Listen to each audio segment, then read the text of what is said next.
일단은 폭행은 무조건이죠. 꼭 때리는 게 아니라 물건을 던진다든지 그런 폭력적인 행동이요. 따돌림이요. 따돌리고 무시하고 그러는 게 진짜 사람 괴롭게 하거든요. 성적인 괴롭힘. 성희롱이나 말로 자꾸 이상한 얘기를 해서 수치심 들게 하고 그런 거요.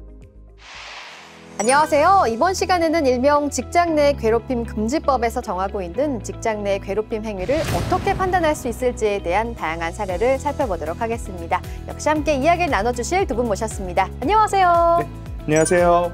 한국고용노동교육원의 최원기 교수입니다. 어서 오세요. 반갑습니다. 여러분 이번 시간에도 정의 구현하러 나온 개그맨 김정우입니다.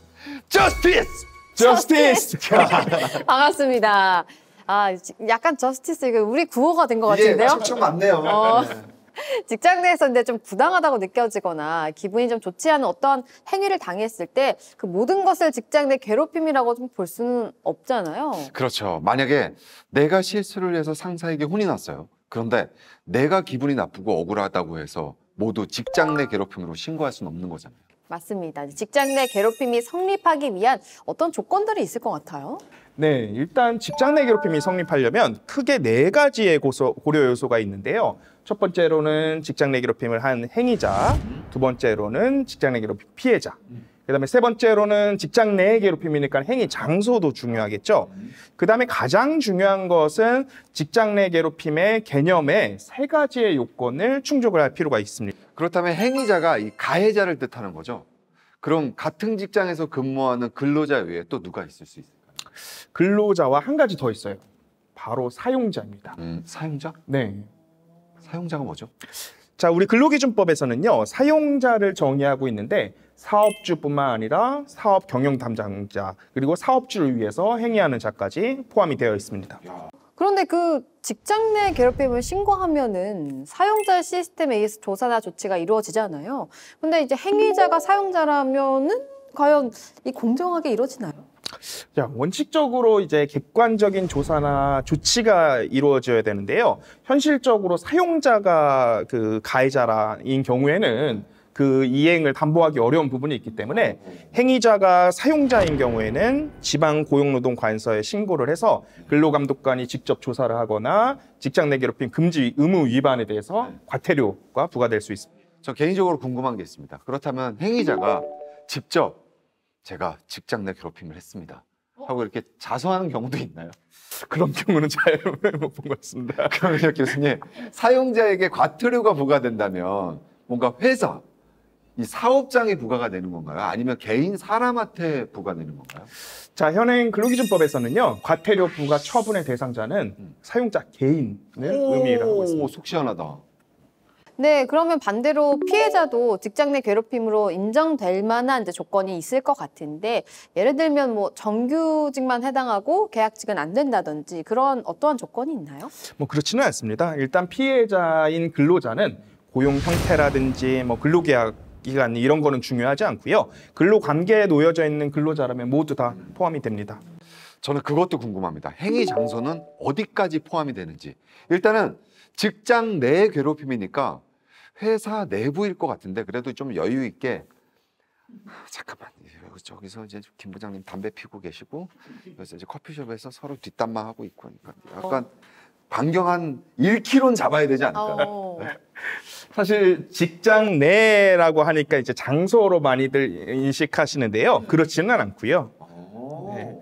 그래서 이제 사업장이나 꼭 그 주변이어야 되는 것은 아니고요. 업무 관련성이 인정되는 장소이면은 다 포함이 됩니다. 자, 그래서 여기서 말하는 업무 관련성이라고 하는 것은 굉장히 포괄적으로 판단을 하고 있습니다.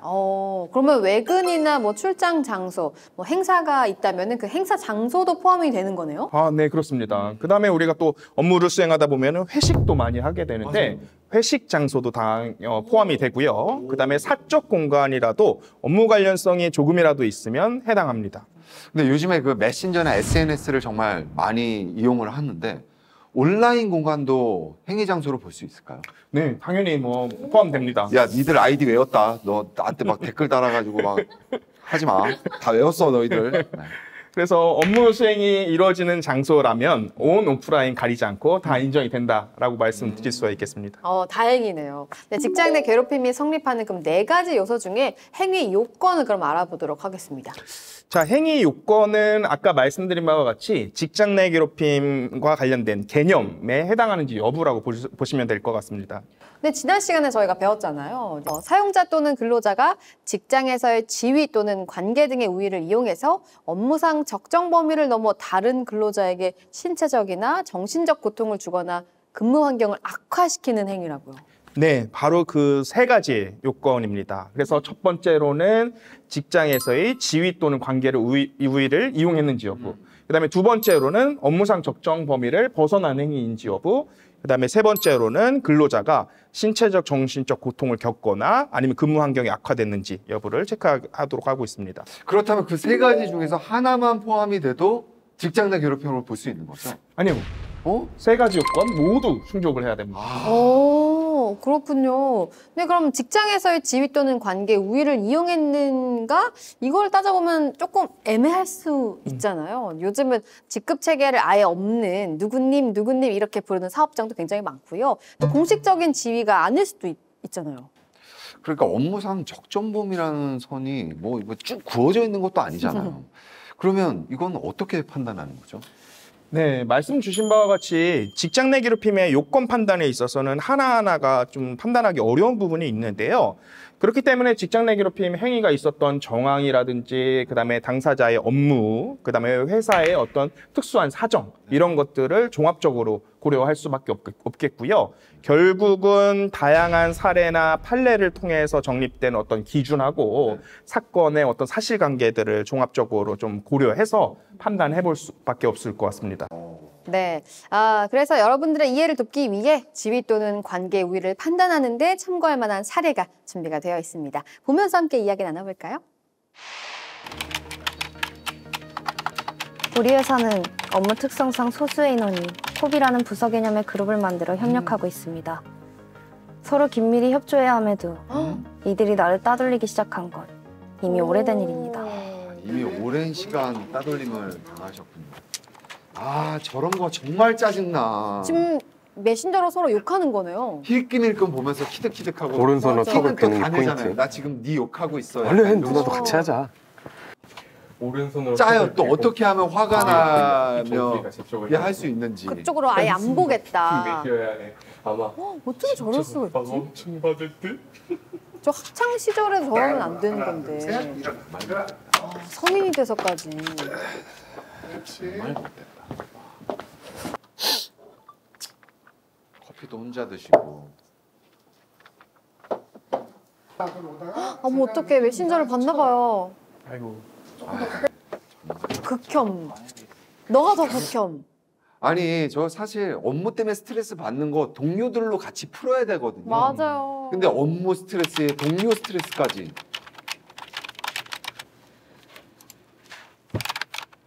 안 계장, 안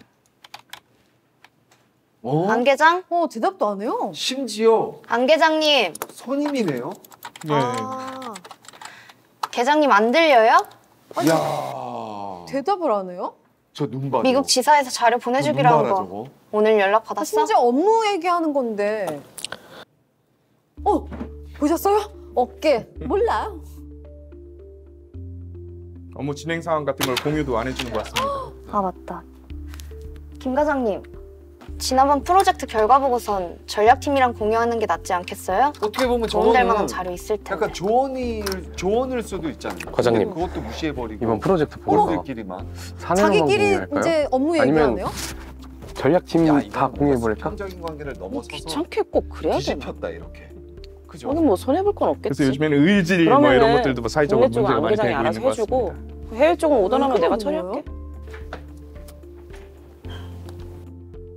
어떡해. 매일 직장 나와야 되는데. 은 가해자가 상급자가 아닌 하급자예요. 지위나 관계 등의 우위를 이용했다고 보려면 뭔가 피해자보다 위에 있어야 인정이 될 수 있는데 굉장히 애매한 상황이네요. 네, 일반적으로는 저희가 직장 내 괴롭힘의 주된 가해자들은 보통 상사가 되는 경우가 많은데요. 하지만 이 사건 같은 경우는 가해자가 비록 아래직급에 있다고 하더라도 그 관계적인 요소를 활용을 해서 우위를 점했기 때문에 직장 내 괴롭힘이 인정이 되었고 그로 인해서 이제 징계, 해직 처분을 받게 되었습니다. 저스티스! 저스티스. 야, 제가 진짜 너무 못 돼가지고 요거에서 팔 깨고 웃는 척해. 여기서 진짜 진짜 볼을 한번 꼬집어주고 싶었는데 너무 잘 됐네. 솔직히 진짜 부글부글 끓더라고요. 맞아요. 그런데 저는 이제 궁금한 게 이제 뭐 예외도 있긴 하겠지만 어떻게 가해자 직위가 좀 더 낮은데도 직장 내 괴롭힘으로 인정이 된 거예요? 일단은 아까 말씀드린 바와 같이 직장 내 괴롭힘의 첫 번째 요건이 지위나 관계의 우위성인데요. 이 사건 같은 경우는 관계의 우위성이 좀 고려가 된 부분이 있습니다. 그래서 이 사건에서는 가장 선임자인 김 과장과 합세하는 수법을 통해서 중간에 있는 피해자를 상대로 해서 수적인 우위도 점했고 관계상의 우위도 점했다고 판단이 됐습니다. 그러니까 이게 같이 그랬잖아요. 물론 주도한 거는 계장이었지만 권력을 보태준 선임자는 진짜 저는 더 이분한테 책임이 있다고 생각하거든요. 이분은 어떻게 처벌 안 받으셨나요? 일단은 뭐 그분에 대해서도 해당 사업장에서 조사나 조치 의무를 좀 이행하면서 피해자에게 좀 용서를 좀 빌게 했고 그다음에 회사 차원에서도 징계 조치가 이루어졌습니다. 다행이네요. 네, 이 사건을 보면은 지위 또는 관계 우위라는 것이 반드시 상위 직급이나 지위를 의미하는 것이 아니라는 점을 알 수 있었습니다. 그럼 이거를 좀 어떻게 표현하고 어떻게 정리하면 좋을까요? 제가 이제 우위성이라고 말씀을 드렸는데요. 우위성이라는 것이 뭔가 상대방이 저항하거나 대항하기 어려운 그런 좀 상태를 의미를 합니다. 그리고 가해자는 좀 이러한 상태를 이용했다는 것을 좀 말씀을 드릴 수가 있겠습니다. 그러니까 쉽게 얘기하면 사실상 우위를 점하고 있다고 판단되는 관계를 말하는 건데 그리고 이 우위를 이용하지 않았다면 직장 내 괴롭힘이라고 볼 수는 없다. 이 말인 거죠. 네, 아주 잘 이해하셨습니다. 네, 이번에는 그러면 업무상 적정 범위를 넘는 행위에 대해서 살펴보도록 하겠습니다. 정말로 이 선이 쭉 그어져 있지 않잖아요. 어떤 기준으로 판단할 수 있을까요? 자, 업무상 적정 범위를 판단할 때는 우리가 업무상 필요성과 그다음에 사회 통념상 이런 적적성 두 가지 기준에 비춰서 판단을 하고 있습니다. 그래서 괴롭힘 행위가 사회 통념에 좀 비춰봤을 때 업무상 필요성이 없는 행위다라고 하면은 괴롭힘이 인정된다라고 말씀을 드릴 수가 있겠고요. 아까 재훈님이 내가 실수를 해서 혼나고 기분 나빴다고 해서 모두 다 직장 내 괴롭힘으로 신고할 수는 없지 않냐 이렇게 말씀을 주셨었는데요. 바로 그런 경우입니다. 그렇죠. 일단은 어쨌든 업무랑 관련이 돼 있으니까요. 네, 그래서 업무상에 이루어지는 지시나 주의 또 명령에 단순히 좀 불만이 있다라고 하더라도 그 행위가 업무상에 좀 필요성이 인정이 된다면 업무상 적정 범위 안에 있는 것입니다. 네, 그럼 업무상 적정 범위를 규정하는 사례를 살펴보도록 할게요.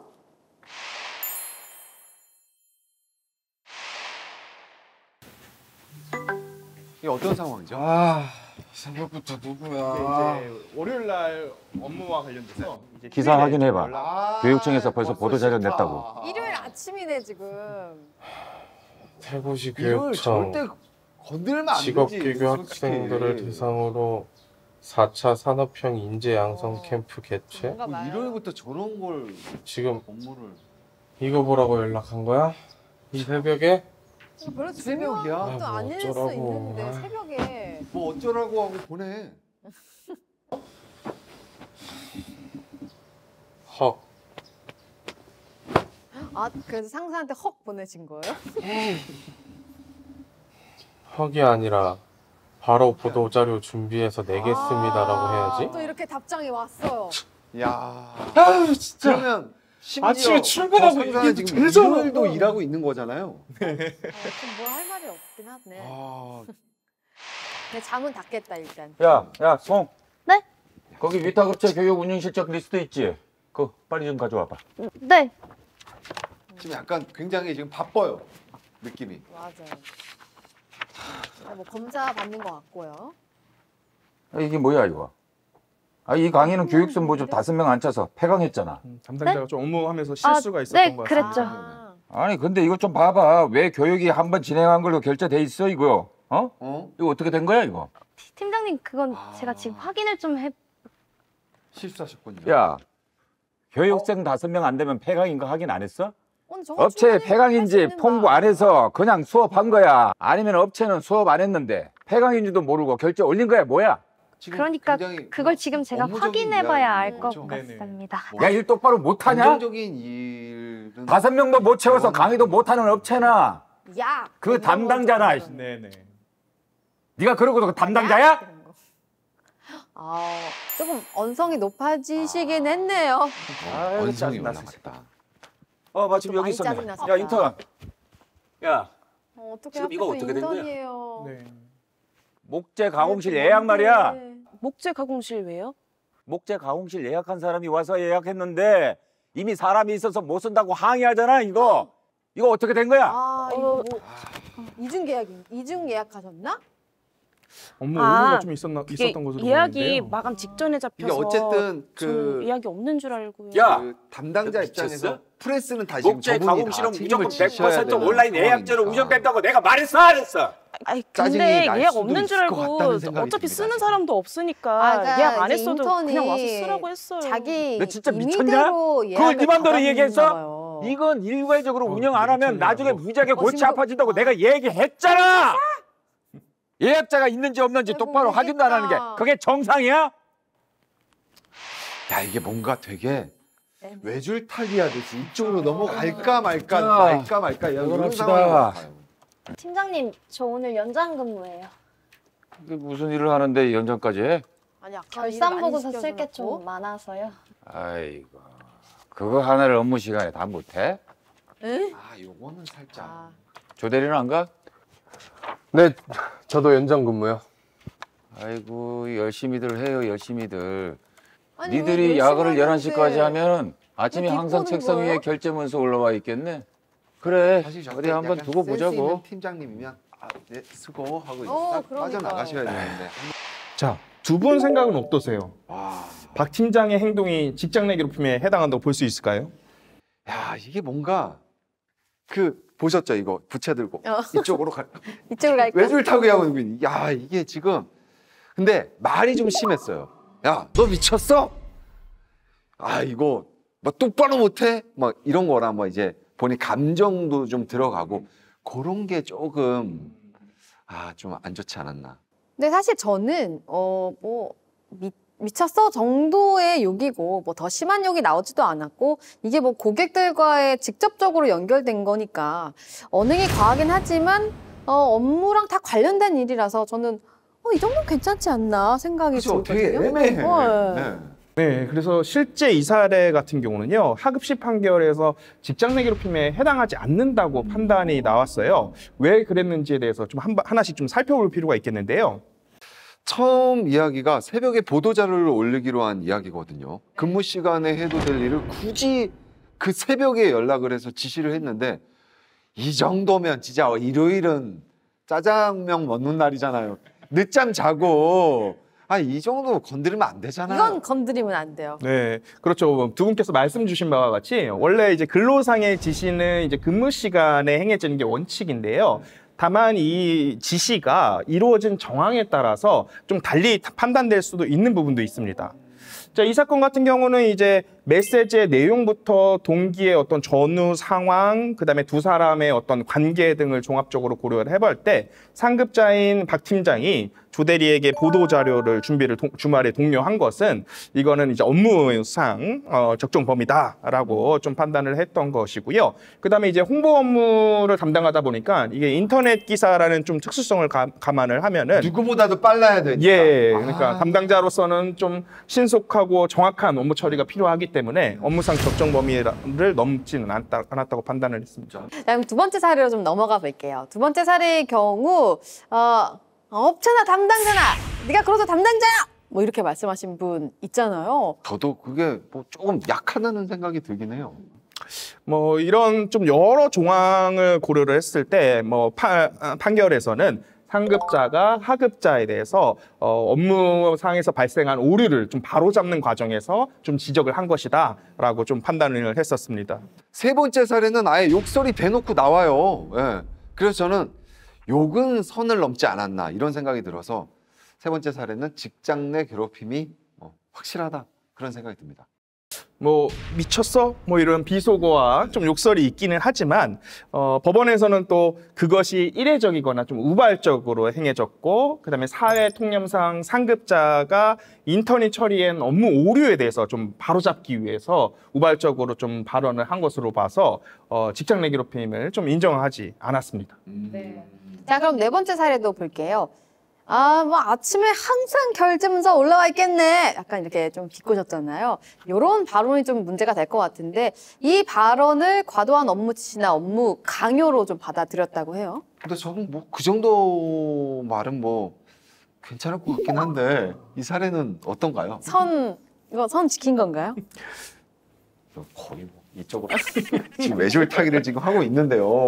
어떤 거예요? 네. 네. 팀장이 이제 관리자로 봤을 때는 하급자의 주된 업무가 단순한 어떤 지출 행위와 관련된 업무이기 때문에 이게 상시적으로 야근이 필요한 업무가 아니다라고 좀 생각을 했던 것 같고 그래서 이제 잦은 이런 시간의 근무 신청 행위를 좀 지적한 것이라고 봐서 선을 넘지는 않았다고 판단을 했습니다. 아, 그렇군요. 이제 그 애매한 기준을 잘 살펴야 되겠습니다.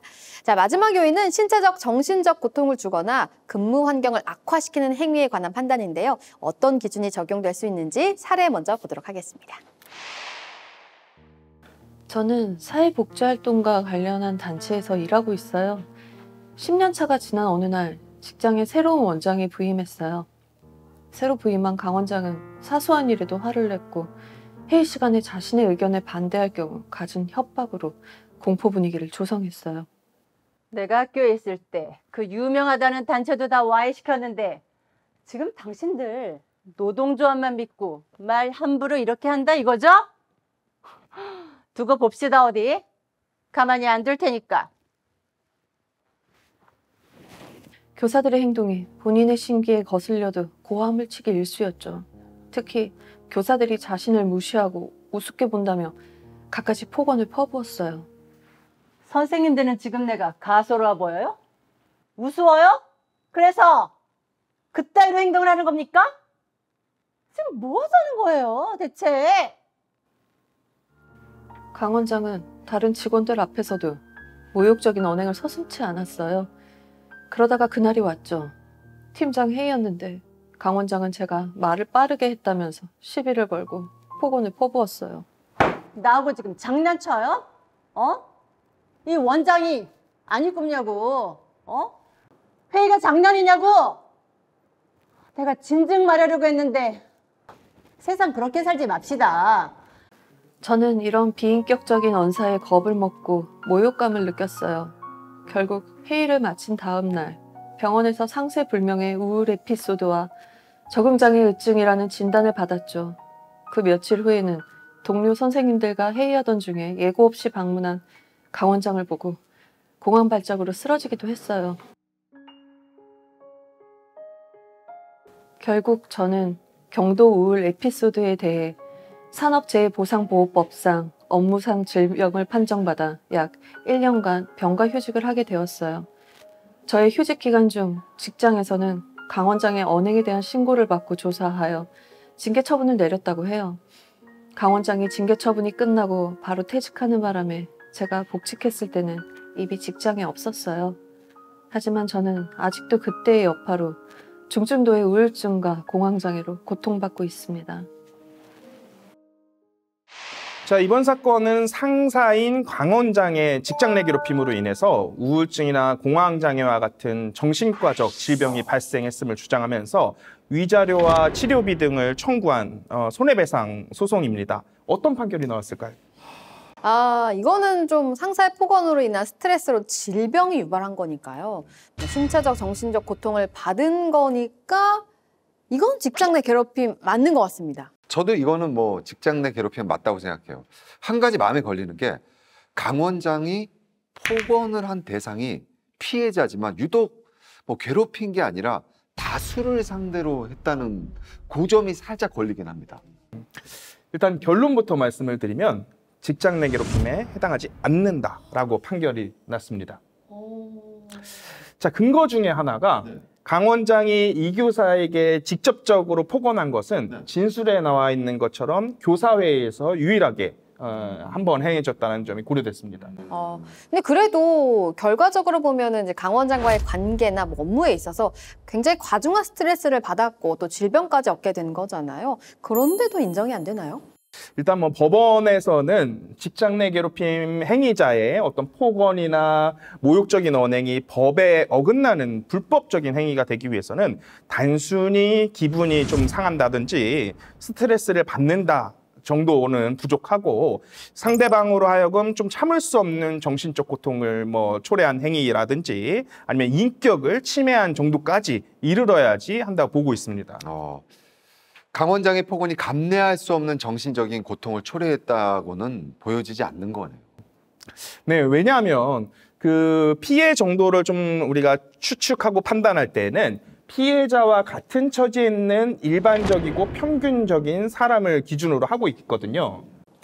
그러면 그 함께 폭언에 시달린 다른 교사들은 보통 사람의 기준으로 같이 본다면 뭐 그 정도로 중대한 뭐 신체적이나 정신적 고통이 가해졌거나 뭐 근무 환경의 악화가 발생했다라고는 하지 못할 수 있겠군요. 네, 그래서 이제 해당 교사의 어떤 개별적인 기질이나 특성으로 인해서 이와 같은 상황에 좀 개별적으로 좀 취약할 수 있다는 가능성을 좀 고려한 것으로 보여집니다. 이 교사의 정신과적인 증상이 단지 강 원장으로부터 비롯된 게 아니라 다른 여러 가지 요인들이 있을 수 있다는 이야기로 들리는데, 예를 들면 이 성장 환경이라던가 본인의 성격, 환경에 대한 적응력, 스트레스 저항력 뭐 이런 것들 아닐까요? 네, 그래서 이 교사의 어떤 그런 개별적인 특성에 대해서 강 원장이 몰랐고, 그다음에 또 강 원장이 해당 교사가 복직하기 전에 직장 내에서 관련 문제로 징계 처분을 받았다고 했죠. 네. 그래서 그때 이제 징계 사유와 제출된 증거에는 그 이 교사에 대한 행위가 포함되지 않았다고 해요. 네, 그래서 이러한 점도 고려가 된 것이죠. 자, 이번에는 다양한 사례를 가지고 직장 내 괴롭힘에 해당하는지 그렇지 않은지를 간단한 퀴즈로 좀 풀어보도록 하겠습니다. 교수님이 문제를 내주시고 그럼 저희가 풀도록 할게요. 직장 내 괴롭힘에 해당한다고 하면 O, 그렇지 않다고 하면 X를 들도록 하겠습니다.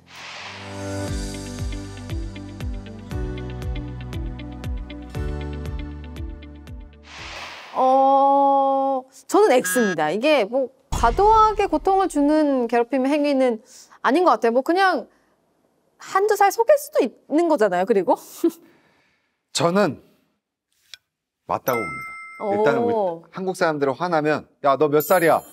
이거 나오거든요. 맞아. 들었을 때 기분 나쁠 수 있어요. 누가 나한테 야, 너 몇 살이야? 그러면 야, 나도 먹을 만큼 먹었어. 이건 바로 나오잖아요. 그래서 저는 약간 O. 자, 그래서 이 사건 같은 경우는 이제 그러한 나이를 물어본 행위가 그 발표 내용에 있어서 나이를 고려해서 뭐 고객을 배정하겠다는 내용이 앞에서 있었는데 그런 것과 연관돼서 뭔가 피해자가 조금 뭐 생각을 해봤던 것 같습니다. 근데 이제 상급자가 하급자에 대해서 나이를 물어본 것은 법원에서는 그거는 발표자와 청중 간의 관계를 이용한 것이다. 그렇기 때문에 지위를 우위를 이용해서 사용한 것은 아니기 때문에 직장 내 괴롭힘이라고 인정하지. 이야, 맞았다.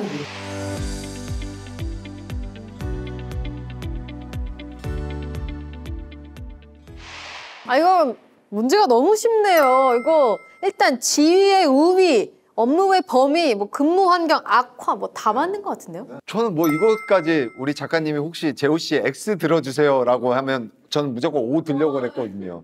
이건 뭐 100%죠. 괴롭힘이 맞습니다. 네, 두 분 모두 다 정답입니다. 네. 그래서 이 사건 같은 경우는 이제 선후배라는 관계상의 우위, 그 다음에 사회통념상 술자리를 강요하는 것은 업무하고는 뭐 관련이 없죠. 네. 그다음에 이러한 계속적인 강요로 인해서 이제 스트레스를 겪었다면은 요 세 가지 요건이 모두 다 인정이 돼서 직장 내 괴롭힘으로 인정된다라고 말씀을 드릴 수가 있겠습니다.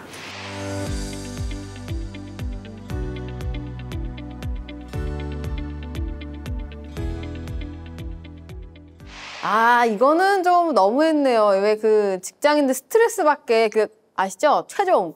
최종 이거 진짜 최종 너무 좀 짜증 나거든요. 저는 5입니다. 너무 무리하게 보완을 요구하는 게 이거 선 넘었어요.